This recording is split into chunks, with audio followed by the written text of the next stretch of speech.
वकील मलिक साहब मौजूद हैं, रुकने कौमी असम्बली हैं। सर, मिसिंग पर्सन के ऊपर बहुत ज़्यादा इशू सोशल मीडिया पे चल रहा है। हुकूमत इस हवाले से क्या नई तरमीम ला रही है? क्या आज अटॉर्नी जनरल ने भी बताया कि 70% लोग बाजियाब हो गए हैं। ये इशू इतना क्रिएट क्यों हुआ है और कैसे देख रही है वफाकी हुकूमत? देखिए, ये अभी से इशू नहीं है। इसमें सर ये बड़े सालों से इशू है और ये नादिर मौका है कि हम वंस एंड फॉर ऑल इसको बैठ के इस पर प्रॉपर एक पॉलिसी फॉर्मुलेशन हो, ताकि किसी को, तमाम स्टेक होल्डर्स को ऑन बोर्ड लेके, ताकि किसी को एतराज़ ना हो।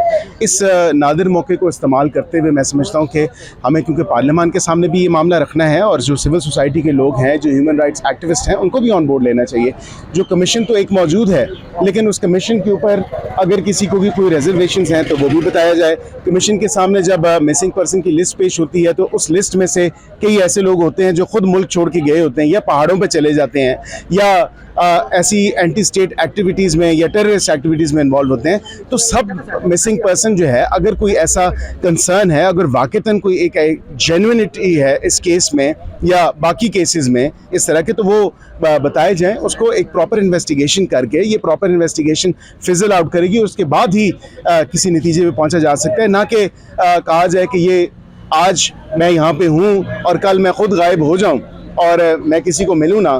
तो ये थोड़ी सी हमें बात जो है ना इस पैराए से भी देखनी पड़ेगी, क्योंकि ये इशू बड़ा हुकूमत के लिए टची इशू है और बड़ा एक इम्पॉर्टेंट इशू है जिस पे हुकूमत सीरियसली जो है पॉलिसी फॉर्मुलेशन का कह रही है और कर भी रही है। अच्छा, ये पॉलिसी होगी कैसे? क्योंकि आपने कहा कि दहाइयों से ये इशू है मिसिंग पर्सन का, और अभी एक सवाल भी हुआ कि जब अपोजिशन में मुस्लिम लीग होती है तो उनके कैंपों में भी जाती है। अब ऐसा क्या कानून लेके आ रहे हैं?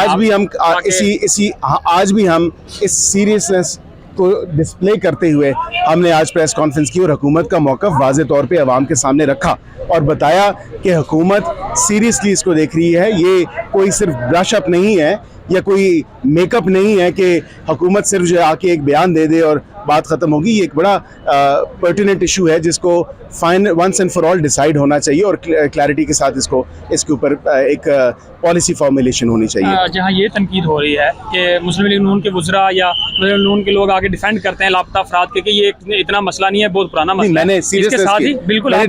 मैंने लाइन ड्रॉ की, मैंने उस पर लाइन ड्रॉ की। मैंने कहा जी, अगर सीरियस केसेस हैं, जेन्युइन ओरिजिनल केसेस हैं, उस पे हुकूमत किसी किस्म का कॉम्प्रोमाइज़ नहीं करेगी।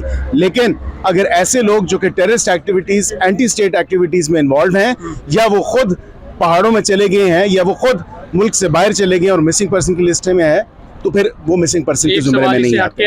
अभी ये कानून पंजाब में पास हुआ है कि जिसमें डिजिटल मीडिया और टिकटॉकर्स और बाकी लोगों के ऊपर भी कुछ तरमीम लेके आई जा रही है। कहा जा रहा है कि मुस्लिम लीग हुकूमत में होती है तो तनकीद बर्दाश्त नहीं करती। उस हवाले से कुछ कहेंगे? नहीं, ये हुकूमत का देखें, अगर पंजाब हुकूमत लेके आई है तो ये इस 5 साल के लिए नहीं लेके आई। ये इस 5 साल बाद भी अगर पंजाब हुकूमत की हुकूमत नहीं रहती नून लीग की अगले 5 साल बाद, तो डेफिनेटली आप देखेंगे कि यही लॉ होगा।